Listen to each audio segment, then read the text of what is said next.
Yeah. Yeah.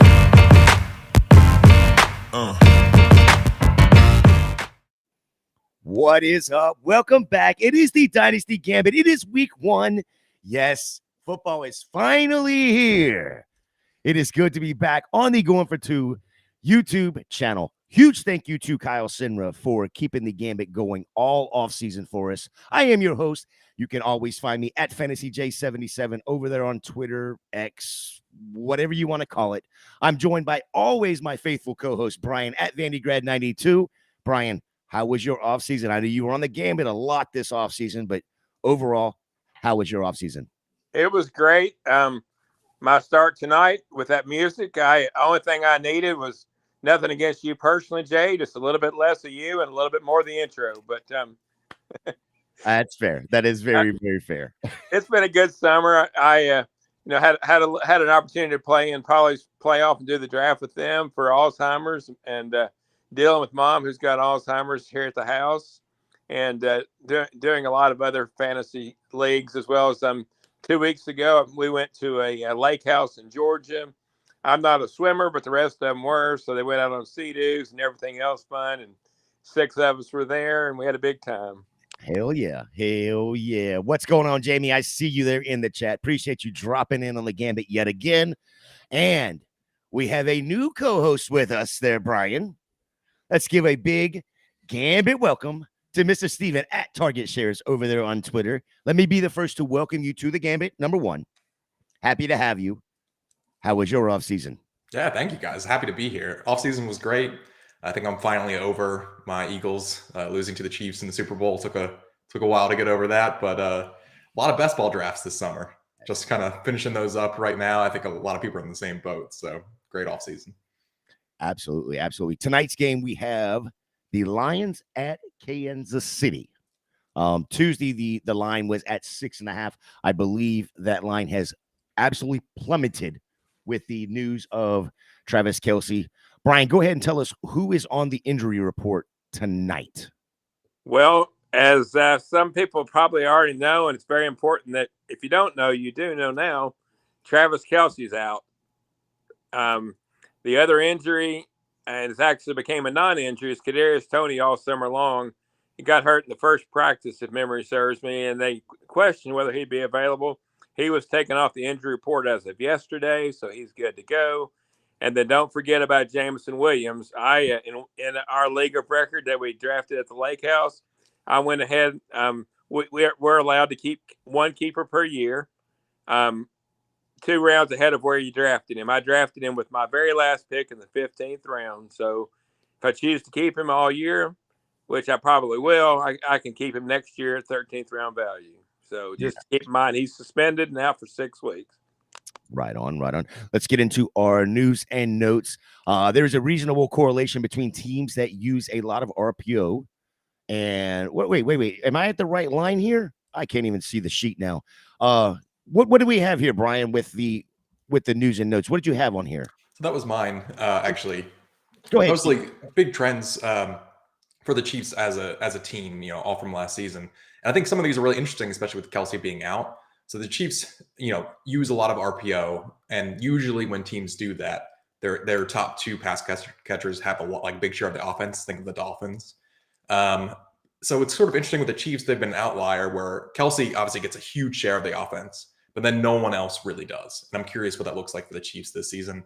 Is it Sky Moore? Can he take that step up and get a lot of the targets, especially tonight without Kelce? Just kind of curious to see what that target consolidation looks like for the Chiefs. Yeah, I'm interested to see as well. The one thing that what's going on there, Kyle? The one thing that's interesting to me is the fact that Sky Moore did not play that much in the preseason, and what that tells me is that he's basically locked in. Yeah, as the probably number 2 wide receiver, possibly tonight, maybe the number 1. So, anything on that, Brian? No, I totally agree. I mean, definitely the preseason for each team has been narrowed down to 3 games, and in all honesty, if you play just a half out of those 3 games, you're playing quite a bit for. So I mean, you're going to see a lot of Sky Moore. I'll kind of keep my other stuff under the Chrome Dome label for now, but definitely see a lot of Sky Moore. So Yeah, the GM came out and said that, he's got an every down role this season after kind of taking the Chiefs are sort of interesting. Their rookies, especially from small schools, seem to get like a training year. And then maybe this is the big year that maybe he really steps up. I really liked him coming out of college. So really excited to see him tonight and then for the season as a whole. Right on, right on. I did ask Jerry, you got another one on here though, don't you? Yeah, go ahead and go through all yours, Steven. Go ahead. Okay, yeah, I mean, again, another interesting one with Kelsey, but the Chiefs like absolutely crushed teams from 13 personnel last year. Teams are just like begging them to run on them because they're only putting like 6.5 on average defenders in the box against 3 tight end sets, and the Chiefs just demolished them. And so obviously no Kelsey, that makes that probably more challenging tonight, but generally just curious to see if teams can figure out a way to stop that. And one thing I'd like to say for our new viewers, can we explain the 13 offense a little bit to those that are maybe a little bit more novice than ourselves? Yeah, so it's really the first 2 numbers that you care about. Like the first number 1 means that they're playing 1 running back, and then the second number means they're playing 3 tight ends, and then the remaining non-specified number is wide receivers. So 13 is a heavy package where they're putting a lot of tight ends out there. Typically, it means they're going to run the ball. And what's really interesting about the Chiefs is that they face the lightest boxes on average throughout the season when they're in 13 personnel. So I think teams are just still scared of Patrick Mahomes, which they probably should be, even when they're in a pretty heavy package. But it just seems like teams don't really have an answer for that, or at least didn't last year. Just curious how they play them this season. And the Chiefs, I don't know the guy's name, but they did activate the guy to the 53-man roster today that was a tight end, so they may very well continue with that package. He may be more of a blocker, and Noah Gray may be your receiving tight end. Is what I'm going to guess. So, well, real quick, for people out there that are able to go and add somebody right now before this game, if they have Travis Kelce. Is Noah Gray somebody you would want them to go and add? Would you recommend Noah Gray as that? Go pick him up and start him tonight. I would be okay with that, but also from a single game DFS format, which I'm a DFS kind of guy.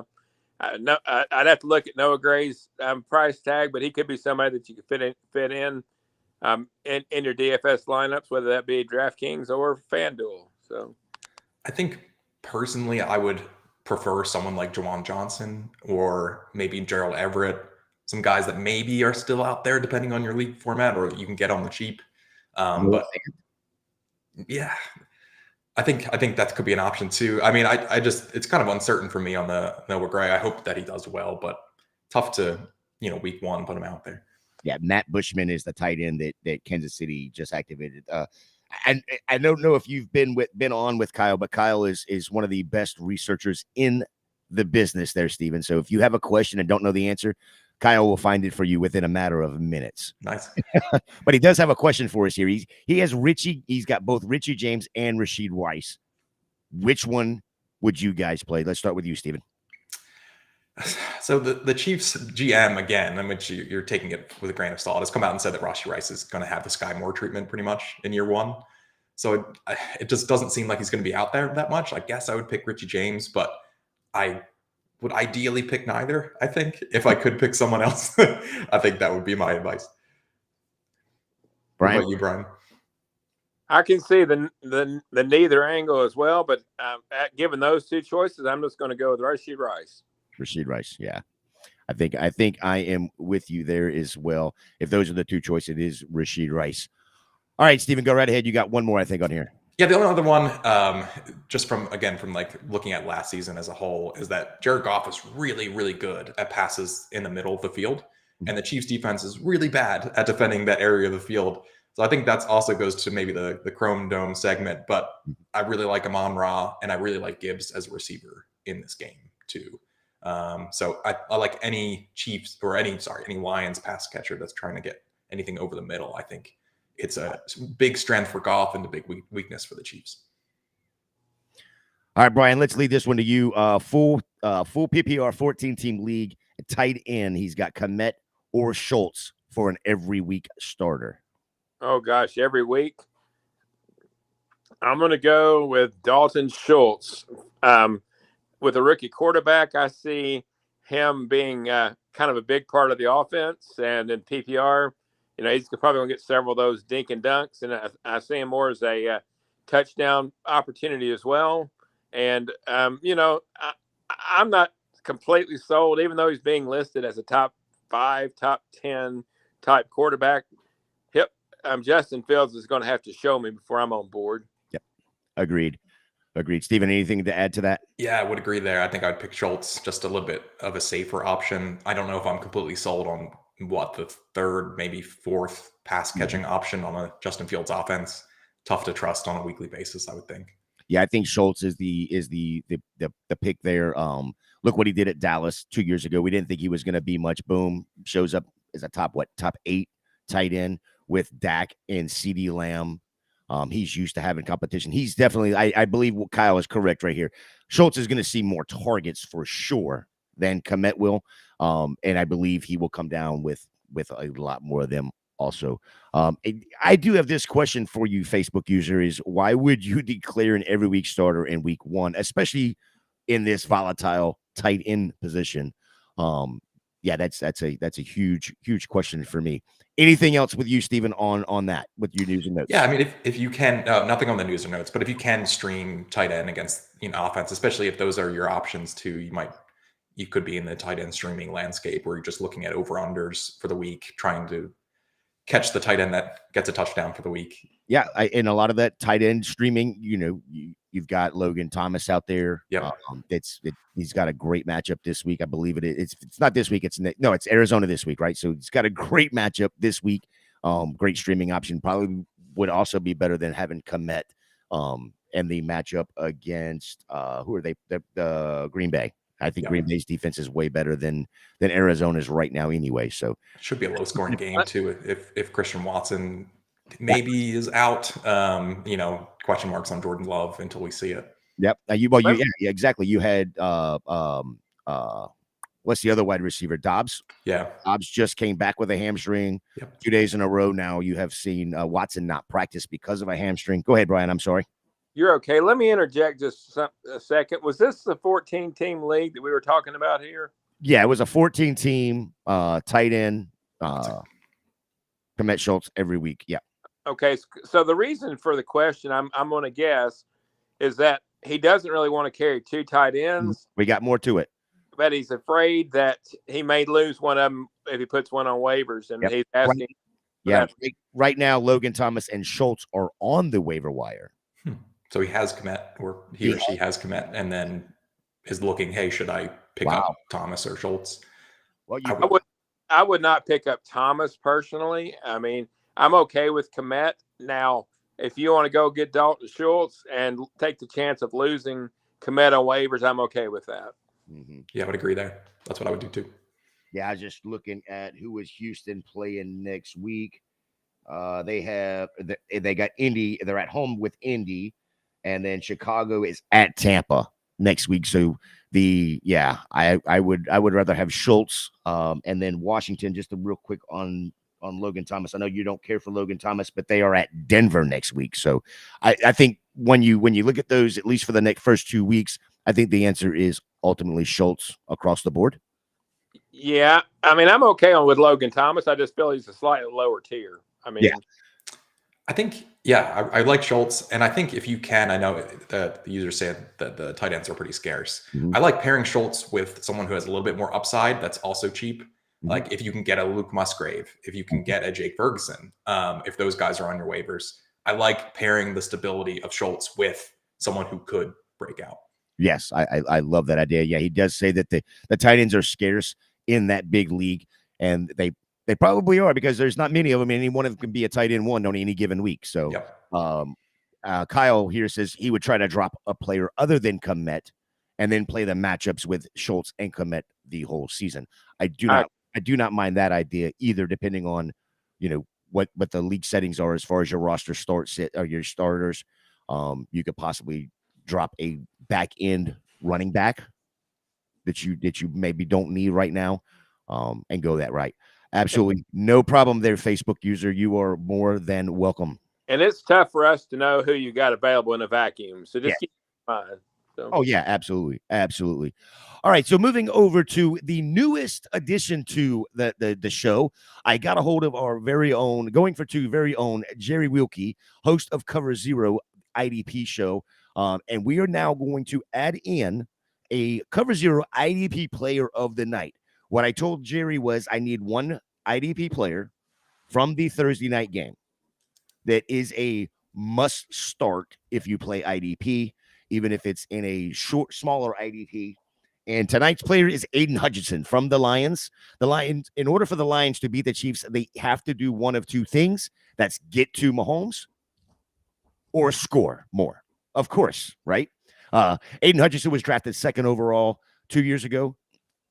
That is exactly what he was brought in to do, was to get to Mahomes or any other quarterback for that matter. Finished with 9.5 sacks, 52 total tackles, 3 interceptions, 3 pass deflected, 2 fumbles last year. He's going to have to do it tonight as well. And without having a Travis Kelce for the quick outlets, I think Aiden Hutchinson is the right call here. He tried to trip me up. He said he was going to put in what's the one that is not even playing for Kansas City right now? Chris Jones. Chris Jones. He was going to use Chris Jones. I was like, okay, cool. And then, of course, he had to come back an hour later and go, well, yeah, he's not even on the team right now. And I was like, yeah, that's right. When I was listing my players, that was an oversight on my part. So good point. Absolutely. Absolutely. So if you want more IDP coverage, please check out Cover Zero. It goes live tomorrow night, Friday night, each and every Friday, if I'm not mistaken. Go out there and check out Jerry and his Cover Zero pod. It is phenomenal. Let's get into the show, fellas. Are we ready? Ready. All right, Steven. I'm going to let Brian go first here. Sounds good. So you can see how trashy we talk about players. All right. I just hope I remember all my answers. So. That's right. Well, don't worry. Don't worry. I got you covered right here. All right, Brian. Fantasy football MVP for 2023. I kind of wish I let my cohort go first, because in all honesty, mine ponied off of his. So why don't we do that? All right, Steven. Go Sounds right. good. So, I mean, I've always liked this guy, but I think this is the year that really he could absolutely break fantasy. I'm hoping. It's Keenan Allen. Keenan Allen's my guy. I think he is too cheap given the ceiling that he has. Obvious concerns with age. This is his age 31 season, getting up there. And he's had past injuries, but he's not necessarily injury prone. And we saw it last year. I mean, he wasn't declining. His yards per route run still really solid. I think it was like 2.3. That's still perfectly fine. I really like ESPN Analytics has some scores each year where they look at like the player tracking data, which is really cool. They give you like an open score, a score of the catch, and a yards after catch score too. Keenan Allen was 18th there, still really solid. And then over the last half of last season, he was wide receiver 3 overall. So you're getting him at wide receiver 19 on an offense that has Kellen Moore, the new offensive coordinator. I really think that's great news for the Chargers as a whole too, and especially at their pace. They're going to be playing a lot faster, which is more pass attempts. I think just everything is looking great for Keenan Allen this season. As long as he stays healthy and stays on the field. That's the thing, which, it's tough. And it is more likely because he's getting older and he's had those past injury concerns too. So the risk is definitely there. But they added the Quentin Johnston, right? So I think that will take some of the load off and hopefully make him more efficient. Yeah, I think the offense as a whole is more efficient, especially. And then I think a lot of the buzz from camp is that Quentin Johnston currently is not in 3 wide receiver sets. They still have Josh Palmer there. I'm curious to see how that shakes out. I'm sure that QJ will get there at some point, but I don't think it'll be right in the beginning of the season. Plus, they play slightly different roles too. I still think Keenan can smash with his role, and I'm just betting big on the Chargers offense in general this season too. Ryan. Well, I mean, I love Steven's pick here, and he may have mentioned it, but he was wide receiver 3 in the last 8 games of last year. So that's a key fact. So for me, my fantasy player of the year, usually I try to pick him out of the quarterback position. It would be kind of one thing I liked about Keenan Allen was his average draft position being where it was. It's kind of a little lower, and he can have that boom season at a lower price. So that's awesome. I like his quarterback, Justin Herbert, but that being said, that's kind of boring and mundane. So I'm going to go with Trevor Lawrence. He had a big upswing last year as he adds Ridley as well as Tank Bigsby. And I think those two will really help him improve even more. And kind of as a little backup play, I would go with Tua. Tua's got the best wide receiver combo in the league. So as long as Tua can stay healthy, those would be my choices. And like I said, I kind of streamlined the quarterback position because a lot of years that's where you're going to get your fantasy MVP from anyway, depending on league format. So. Yeah, I'm going to go ahead and throw one at you that I think is a phenomenal, just a stud, and that's Chris Olave. Chris Olave can absolutely he's got a quarterback now. It's a little bit more competent than the trio we had last year with Andy Dalton, Taysom Hill, and Ian Book. So he's got a better quarterback room altogether just by adding Derek Carr and moving Andy Dalton on down the road to Carolina there. My projections for him this year is 89 receptions, 1,261 yards, 7 TDs. And I know that doesn't seem like a ton, but in the AFC or in the NFC South, that's all they have to do and then move on from there. But I can absolutely see a wide receiver being an absolute stud this year and winning multiple leagues for people. And that wide receiver in my mind is Chris Olave. Yeah, I think Olave absolutely smashes. Love Olave too. I feel like the market thinks that Garrett Wilson is a lot better than Olave is, and I just don't necessarily understand that. They seem like pretty close to me. And that's that's saying that Olave is really good because Garrett Wilson's obviously fantastic too. I think that rookie of the year thing really boosted Wilson's kind of like perception. But I don't see a huge difference between the two, honestly. I mean, I guess the difference is going to be who's actually throwing the ball to them, right? Because I mean, you think about it, Olave and Garrett Wilson, look at what they both were pretty close last year as far as their numbers. They both had crap at quarterback. So, I mean, give them either one of them a better quarterback, and they both got him this year. And, let's go to the moon, right, Brian? I would agree. Carr is definitely undervalued, and we'll see what Aaron Rodgers does. He's not going on 30; he's going on 40. So yeah. Well, 40 is the new 20, right? Is that what Aaron is? What they said. I mean, when you do darkness and Asawasta or whatever the hell it's called, I mean, it's right there. All right, stock up. I'm just thankful the 55 for me is the new 35. I'm feeling there good. You go. See, I mean. You're already younger than I am. Exactly. You got to get to 55 just and go backwards, right? That's right. I know it's only week 1, but we always have to have a stock up, stock down. Steven, lead us off with your stock up, stock down players tonight. It's stock up in I would say Deontay Johnson. I mean, you saw that if you were playing a lot of best ball over the summer, you just saw his price continue to rise throughout the summer. I think people finally realized, oh, this guy gets open. He's maybe one of the best wide receivers in the league at just getting open and earning a ton of targets. And I think he was being dinged unfairly for the 0 touchdowns last season, which is really fluky. He also had two 2-point conversions, which is a really weird stat to have 0 touchdowns and 2 2-point conversions. I think that reverts this season. There's hope that the Steelers offense in general looks a lot better this season like they did at the end of last year. I'm not necessarily a huge Kenny Pickett guy, but he looked pretty good. I mean, he looked pretty good at the end of last season. So I think Deontay is the stock up for me. And I don't personally love George Pickens that much. I know that he has a lot of hype behind him, but I'm not necessarily a huge George Pickens guy. So don't jump to your stock down real quick. I want to get both of your opinions on this question in the chat here from the B League. He said he's just jumping in. Expectations for Laporta today, gents. Happy week 1 day. Let's start with you, Brian. What's your expectations for Sam Laporta in that Detroit? I'm going to say rebuilt offense with what they've done this, through the draft and all. So go right ahead. I like Laporta both tonight and the rest of the season. I'm expecting the game to going under the total, but we'll discuss that later. But for me, I'm still going to go 5 catches for 51 yards and no touchdowns.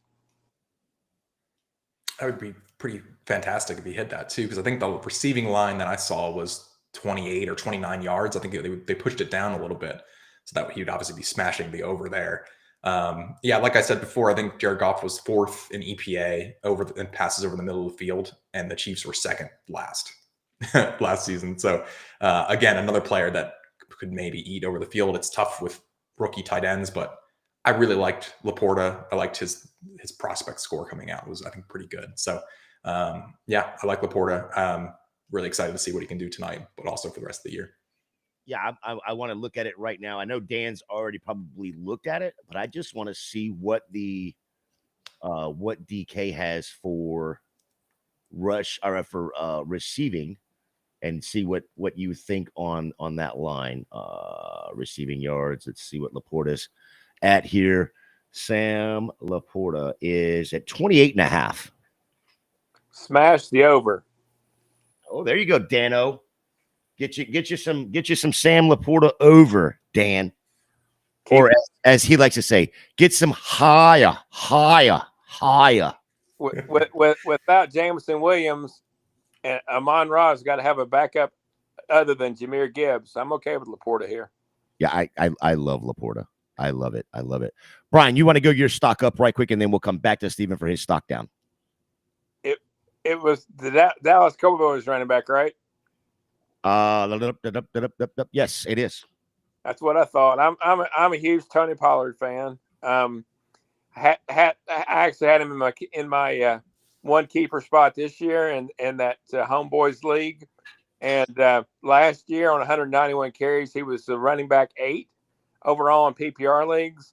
I'm expecting he gets, I don't know. I mean, he doesn't have a 300 carry cap, but I will say he might go to 250, so another 50 or 60 carries, maybe add another 5 or 10 catches. I think he's got a potentially top 5 this year. Oof, I love it. Yeah, what do you think he? Sorry, Jay. With you. Do you think he gets the goal line work like fully to himself? I hope he does, and I think he can absolutely handle it. I just wonder if the Cowboys use him in those situations. That's a great question. I'm going to say he does. I mean, they didn't bring in much competition. Deuce Vaughn is the one piece they brought in. The other running backs they've got are Dowdle and what's that guy's name that was there last year? Malik Davis is gone. He's gone. Yeah. Oh, that's who I was thinking of. He's no longer with the Cowboys then. Yeah, they released him. Yeah. Okay. Yep. I mean, where is the other competition? So yeah, I mean, why wouldn't he go goal line? I was expecting big things from Malik Davis, to be honest. Yeah, just add one more to it, and we can drag this out a little bit as long as we want to because we have nobody behind us. We just got a football game tonight, nothing major happening. Week 1 is here. I love the Tony Pollard pick there because his talk as the free agents running backs got picked off the market. Everybody assumed that whether it was going to be Zeke, whether it was going to be Cook or somebody was going to end up there in Dallas. Never happened. And every day or every week that went by, Pollard's stock just rose, especially in best ball. But we do have one more guy still out there, right? Kareem. Well, you got Kareem Hunt, but you also have Leonard Fournette still out there too. Yeah. So I mean, there's possibilities that later in whether it's week 2, week 3, week 4, but you think that right now they've basically put all their chips in the Tony Pollard basket. Yeah, I'm not hearing any either Fournette or Hunt to Dallas. Rivers, not necessarily. And I wonder how fat Lenny is now if he sat out all summer. So, how dare you talk about playoff Lenny, Super Bowl Lenny, that way? Lee, Steven, what do you got for stock down? I think it's not just one player; it's the entire Arizona Cardinals team offense. Do they even play football?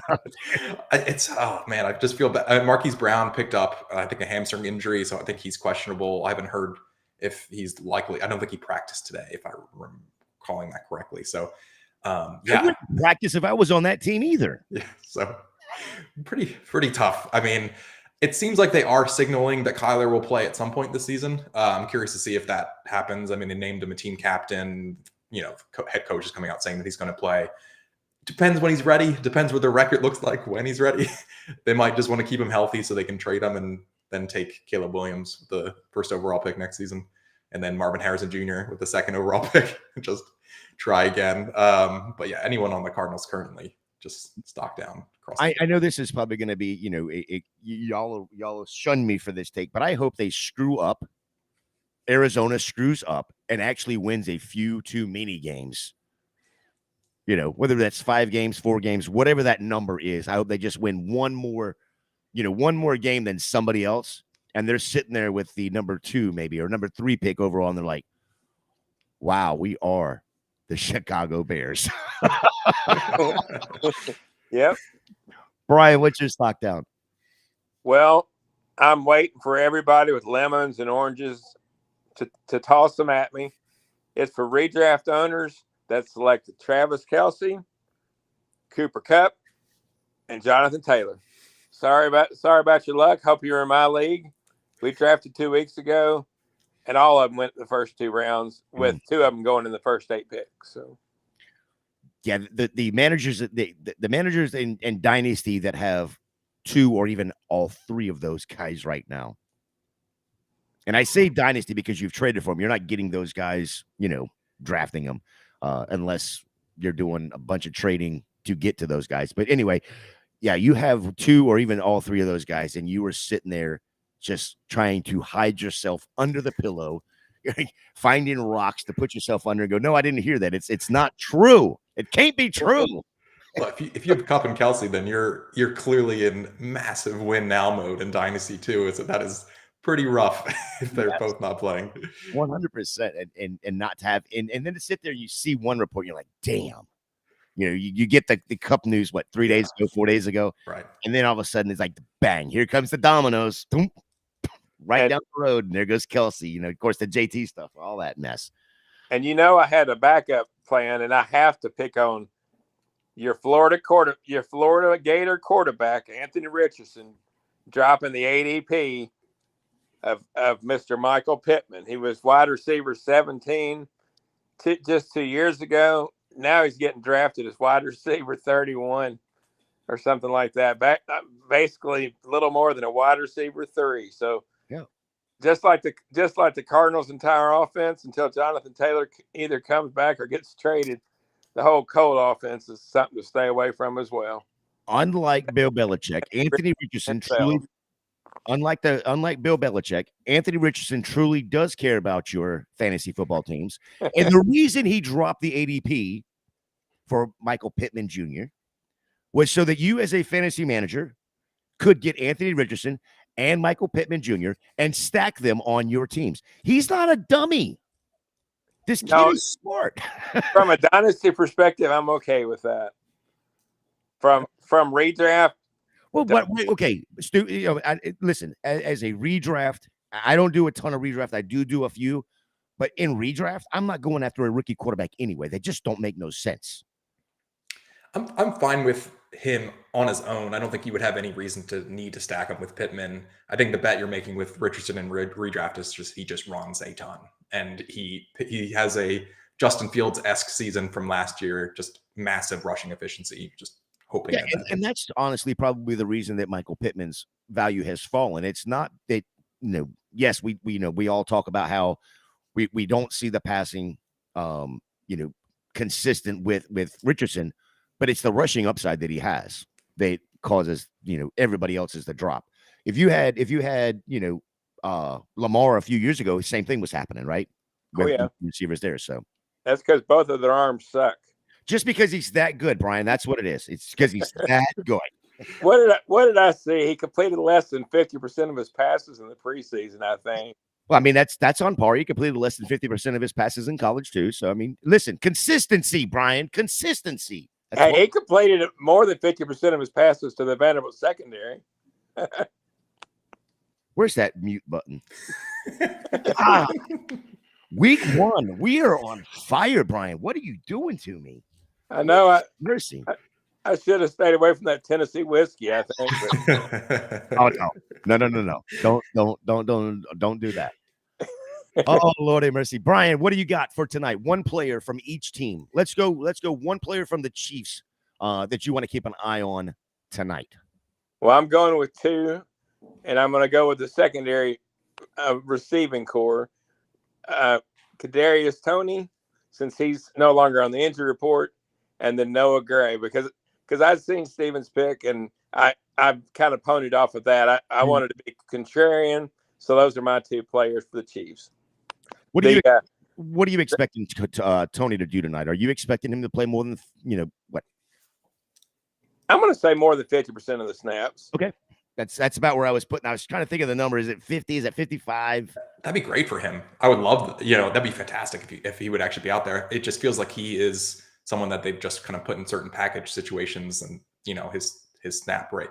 With the Kelsey injury, I mean, that would probably boost him on the field a little bit more as far as can he get out and open a little bit more target share as well for week 1 for him. I think that's a great pick. Steven, who is your Chiefs player to watch tonight? Very similar. It's Sky Moore for me. I think if I had to pick a player to be that second fiddle to Travis Kelce generally for the rest of the season, I think it's Sky Moore. The Chiefs GM, like I said, came out and said he's an every down player. I think he can take that Juju role. I think he is better than the market thinks that he is.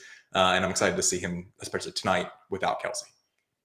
We're all targeting a Lions defense that was number 3, giving up fantasy points to wide receivers, and number 9, giving up fantasy points to tight ends last year. So we stayed away from the running game. We're all going to the receiving core. You got any receivers that you like to throw out there, Gator?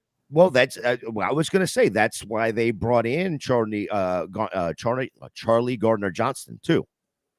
So remember that they did bolster up some of that DB area with their corners and things like that too. So, I mean, you guys have taken every single freaking wide receiver. So if there was somebody I was going to watch, honestly, and I said this earlier, it's Jerick McKinnon. Jerick McKinnon versus Isaiah Pacheco out of that backfield. Which one's going to be more targeted, of course, but which one's going to get more playing time, more snap share out of those two? Because I honestly think the Pacheco thing was over and done with last year. I don't think that he's going to be as relevant this year as he was last year. So do you see CH getting off the bench at all? Who? Maybe for like 5% of the snaps? Who? Exactly. Okay. That's okay. We're past that. Right? That was a thing 2 years ago. So it's McKinnon for me that I want to keep an eye on. So that's kind of where we're all over on the Chiefs receiving core, because I don't think there is the number one rushing player tonight, at least in my opinion, is going to be Patrick Mahomes and his scrambles. That I just don't see the rush. CEH is probably going to be on the field, and that's going to piss a lot of people off. That's going to piss a lot of people off. So I apologize now. You have to pull it up for me. But Mahomes' rushing total as a prop is like less than 20, I think. I think it was around 18 or 19. So that might be a good prop. Let's see what the rushing yards for Patrick Mahomes is at 20.5 right now. Okay, went up just a little bit from this afternoon. Yeah. All right, Steven, who is your player from the Detroit Lions that you are watching tonight? It's Jahmyr Gibbs. Really excited to see him. I mean, obviously, I think everyone saw that viral video of when the Lions took him in the draft, and the draft room was so excited to get him. And there's been a lot of buzz that they're going to use him in, quote, non-traditional ways. Like, does he get any snaps, lined up as a receiver? How many receptions does he get tonight? I think the line was like 31.5 receiving yards for him, if I remember correctly. I think that's really interesting, and I feel like I would probably pick the over on that. I think they could really use him as attacking the middle of that Chiefs defense. Brian, who's your Lions player to watch tonight? He was underrated in Chicago. He's underrated now. I went with the other half of the running back tandem, David Montgomery. I see 75 yards and a touchdown for him. Nice. Yeah, Brian calling you out here, taking a big Dynasty Gambit, talking all that smack about my boy A-Rich. I think Kyle is pretty high on A-Rich as well, so you might want to watch it over there. Might want to watch it. My guy for Detroit actually is the guy in Detroit, and that is the quarterback. I want to make sure he's got to control the ball. Cannot turn the ball over. You cannot give Kansas City extra opportunities. If Detroit is to win this game, they have to do one thing and not turn it over, and then control the ball, keeping Kansas City offense off the field. So Jared Goff is the only player that truly matters tonight for Detroit. Get the ball out, get it to your playmakers, fine. Just don't turn the ball over. You can say that in every single game, but tonight with Kansas City, with the wounded players that they have that are not playing, and by wounded players, I mean Travis Kelce, because he plays multiple players. That here is your opportunity to, and we talked about this earlier. The line started out at 6.5. Just the Kelce news, move the line 2.5 points. It's all down to 4 right now. Wow. All because of one player not being in the game. That's a big move What's for a non-quarterback. Yeah. What did the over-under go to? Do you know? 53 right now. Okay. Didn't really change. Now, the overall number didn't change, but the spread did. And that was that is a huge move, like you said, Stephen, for a single player and it not be a quarterback. Yeah. Right. So that's a big thing right there. Stephen, who's winning tonight? I'm still picking the Chiefs. I can really see if someone wants to take the Lions. I can absolutely see the Lions winning this game. But it's really tough for me to bet against Patrick Mahomes, even without Kelce, even without Chris Jones on the other side. The guy's just a wizard. So I'm going to take the Chiefs, but I feel less good about it since the Kelce news. Still taking the Chiefs, though. Brian? I agree with Steven there. As long as Patrick Mahomes and Andy Reid are both in the building, which as far as I know they are, I say the Chiefs, and I say it going under 27-21. Ooh. So I am the one that's going to take Detroit. Not only am I taking Detroit, I'm going with the over. I'm going 31-24. So we're going to go 55 total points. So that's going to take the over right there. That's a little added Chrome Dome for you there. That is not part of my Chrome Dome pick. We will get to that here shortly. Anything else that you want to talk about in tonight's game? Brian, go right ahead. No, it's just going to be interesting to see without Kelce where the receiving distribution looks like. I still wouldn't sleep on Noah Gray. I'm telling you, he had a huge preseason last year, and Mahomes is going to find a tight end regardless. So I'm going to say watch out for Noah Gray. Steven? I think if the prediction that Kadarius Toney is out there for more than 50% of the snaps, I'm really, really interested to see that and just see what he can do, because his stat, like his yards per route run, fantastic over the last few seasons whenever he's on the field, which just isn't that often. Can he keep that efficiency up with higher volume? It's a question for him. It's a question for a lot of players like him, like Rashid Shaheed, for example, in New Orleans, these guys that are really, really efficient on a low amount of snaps. If that snap rate goes up, what does he look like? Really curious to see that. So I got a question for both of you real quick. It just popped in my head a second ago. Week 1. Are you in week 1 more willing to take a gamble and play, knowing because it is week, knowing it's a Thursday night game, it's a standalone game. You have Kadarius Toney sitting on your bench, whatever your other wide receivers, let's say they're, it's not Justin Jefferson, not Jamar Chase, not Amon-Ra St. Brown, not Devontae Adams. They're all kind of a mixed bag, kind of a, mid-tier wide receivers. Are you willing to take a chance and go, you know what, screw it. There's going to be no Kelce.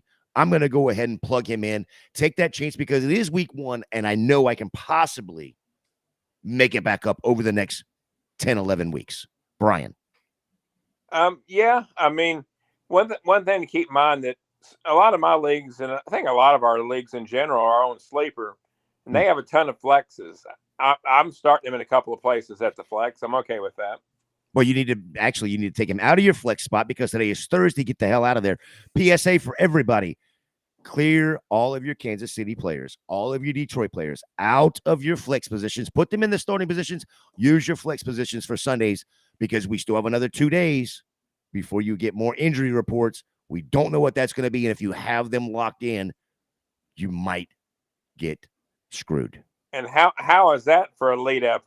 I did that intentionally to see what you would say. But you must have been watching my hand go PSA. Don't forget. Exactly. But keep in mind, even that being said, you can put him in a wide receiver spot because theoretically, yes, you don't want to put anybody in the flex tonight. But that being said, you're still, in theory, going to start 4 or 5 wide receivers. So if you have that many, you're definitely starting. Yeah. If you have that many flexes, you're definitely starting wide receivers there. Yep. Steven. Yeah, I think same for me. I would be willing. So I'm in a situation, and I'm in an 18-team league, and I have Sky Moore and JSN, Jackson Smith and Jigba. And I think there's more clarity that he's actually going to play this week, but there's still not a ton if what his role is going to be, especially it's week 1, and they might try to take it easy on him with the injury. So I think I'm in that position right now where I'm starting Sky Moore without knowing if JSN 100% is going to play and what his role looks like this week too. But you can always add him into your flex spot or whatever, second wide receiver, whatever. They are playing at home against Los Angeles. That is a 4:25 game. So that should be a you would think a pretty easily won game by Seattle. But it is the NFL, it's true. You worry about the total points there too with that. Will they risk JSN for the whole game if they're up by a decent margin going in late because there's no one on the Rams to score points?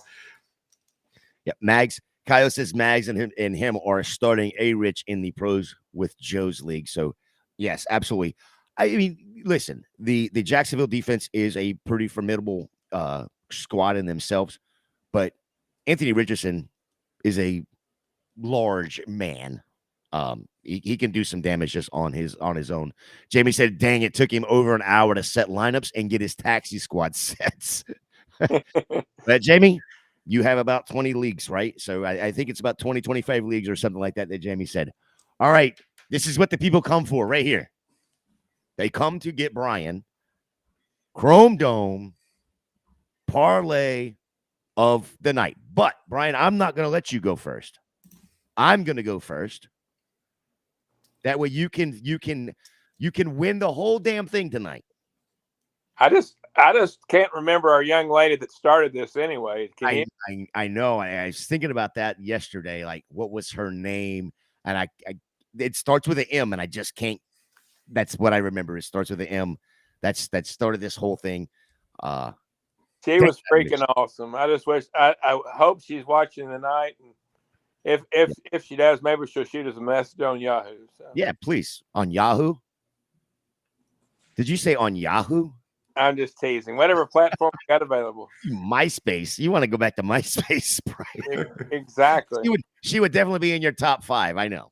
We just can't do it on X, right? You can do it on X. You just can't have her as a top 5 on X. All right, my parlay for tonight is Patrick Mahomes, 282.5 passing, under. Gibbs, 36.5 rushing. We're going over. Amon-Ra St. Brown, 75.5 receiving. We're going over. We're going with the Detroit win. Adding to that, what I said earlier, 53 is the line. I'm taking Detroit winning 31-24. So that would put the line as over with a Detroit win. Steven, do you have a Chrome Dome pick of the night? Yeah, I think it's pretty similar to what I was saying before. I would take the Gibbs receiving line over. I think I saw like 31.5. I would take the Sky Moore receiving line over. Hope that he's out there every single snap and takes that full down roll. And then I don't mind the Amon-Ra receptions. I think it was 6.5. I got it. I don't mind that either. So I would do those 3 all overs. Trickier there, but hope for the high scoring game. Well, I saw a bunch today that everybody was going over on a bunch of DK lines. So Ziri right here Zuri's got a question. Hey there, guys. Kind of beside myself. Pacheco or D-Hop in the flex? Well, if you're gonna start Pacheco, number 1, not in your flex. So then that makes it really difficult for him. Are you playing D-Hop? I'm playing D-Hop over Pacheco for sure, especially if it's a PPR league. D-Hop's, I think, is going to get peppered in by Tannehill. Steven, what are your thoughts on this right here? Same. Just hope that the target share is as high for D-Hop as it was, in previous seasons, which I don't see any reason why it wouldn't be. I would think I pretty safely pick D-Hop over Pacheco. Brian? Well, I'm assuming that his RB1 and 2 doesn't include a Pacheco choice. And if so, I don't think D-Hop's going to be that great this year because I'll be honest with you, living in Tennessee, when was the last good Titans quarterback? It wasn't Tannehill. Maybe Steve McNair. That's only been 20 years ago. So I don't expect big numbers from D-Hop. But that being said, I'll still take him over Pacheco. So Very, very fair. Jamie's got one more for us. Mingo or Tony tonight, asking for a friend. She's in a rebuild. She does it really rebuild. So does it really matter since she wants to lose this year? I mean, Steven, I'll let you go right here and start off because I think I already know the answer to this one. And for me, this might be mean, but if she wants to lose, then yes, I'm putting Tony in. I guess I'm that can backfire real quick though tonight. That's true. I guess I'm not as confident that he gets the snap. I really hope he does, but I'm just not as confident that he does. I think Mingo's going to be out there every single snap. I think he's already the best receiver on his team. So if you're trying to win, I think I would put Mingo instead of Tony. But if you're trying to lose, then put Tony in there. Yeah, I think if you're trying to lose, it's Mingo, to be honest, because like I said earlier, what Atlanta did in the offseason, in the free agency with their defense, I think Carolina is going to have a little bit more problem passing the ball. Again, you got to remember, you got a rookie, and then a soft offensive line. And Atlanta's got nothing to do but win. They've got it all in front of them. So if you're trying to lose, it would be Mingo, because again, I think what we were talking about earlier with Tony, I think he's going to be out there for more than 50% of the snaps. I think he's going to get a few of those targets, and I can actually see Tony getting into the end zone for one of the 3 Kansas City touchdowns that I am predicting that they get tonight. Brian? Well, if you're like the Colts and Cardinals and want to lose every game, which in a rebuild I'm assuming you are, then I agree with Gator right here. If I want to lose, I'm going with Mingo. Because, I mean, being honest, it's hard for a rookie in week 1. It happens not that often to have a big game. So, all right, Brian, bring the people what they want. They want your Chrome Dome parlay of the night. I have one quick question. If you don't mind pulling up the DraftKings current wide receiver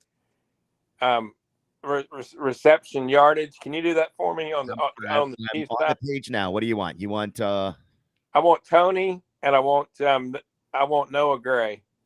Kadarius Toney's at 29.5, and Noah Gray's at 30.5. Okay, Noah Gray sounds about right. Kadarius sounds a little low. So, first of all, I'm going with the under 53 points. Went up. I'm kind of surprised the Chiefs went down on the implied total, but the total went up 0.5 point. That just means that all the late money's coming on the lines. Explain it for yourself if you choose to. But I'm definitely going with the under. I've got Pacheco under 51 yards rushing because I expect a big game from the passing game. I totally agree with Steven on Jahmyr Gibbs over 31.5 yards. And my final half of this is going to be Kadarius Toney over the 29 you just listed. Love it. Love it. There is your Chrome Dome parlay of the night from all 3 of us. Steven, we're going to get out of here. We got to get ready for the game. We've got about 20 total minutes. Like I said a little bit ago, PSA for everybody, take all of your Thursday night players out of your flex spot, put them in their starting lineup, positions. Use your flexes for Sunday if you have to. Great night. Steven, thank you so much for joining the Gambit. We are hoping you're going to be here all year, right? You're going to be here with us all year. So we're going to have the best side of the numbers is going to be right here. And then we got Brian right down here just causing hate. I mean, Kyle is in the chat getting so aggravated. I think he left. He came back, left, and then he came back again. Steven, tell the good people where they can find you. What are you working on? I know you're doing a ton of article stuff with Going for Two. Let them know what you're doing. Yeah, so I'm at Target Shares on Twitter, and I'm doing a weekly article at Going for Two. It's the top 10 things you need to know about the upcoming week. It's a ton of graphs. If you like graphs, then you really like the article. Heavy on graphs, and I look at league trends, team-wide trends, and then player talent. Those are the two things that I focus on the most. Lots of numbers, lots of graphs. Hope you like that. When do those articles drop? Do you have a set date that you're dropping those? Or? I think usually Thursdays. I think those are usually when they'll be dropped each week. This first week dropped earlier because I finished it in advance. It was more focused on the season as a whole rather than just week one. But I think usually it'll be Thursdays. And that's going to be over there on goingfor2.com. Brian, what are you working on? Tell the good people where they can find you. Well, you can always find me at VanderGrad92 on X, not Twitter. That's a good point. I said Twitter. Keep that in mind. In regards to Going for Two, I'm here on Thursday nights, but I'm also working with another website called For Frequency's Sake.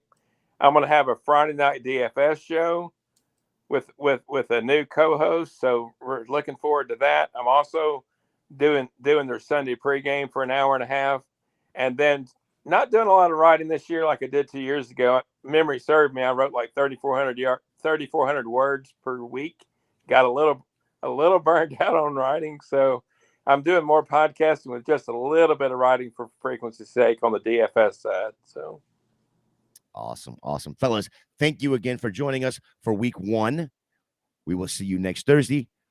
You can find me at FantasyJ77 over there on X, as you say, Brian, over on X. You find me here every Thursday night with these two guys for the rest of the season for sure. We're keeping Steven around. We're gonna have to get Kyle back in here so Kyle can hang out with Steven for a little bit. I think that's a great show, fellas. You can find me over there on Fantasy in Frames a good bit.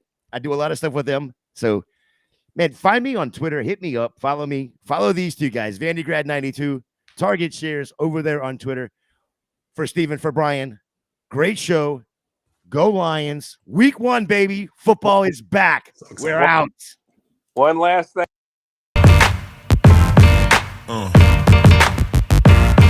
Yeah.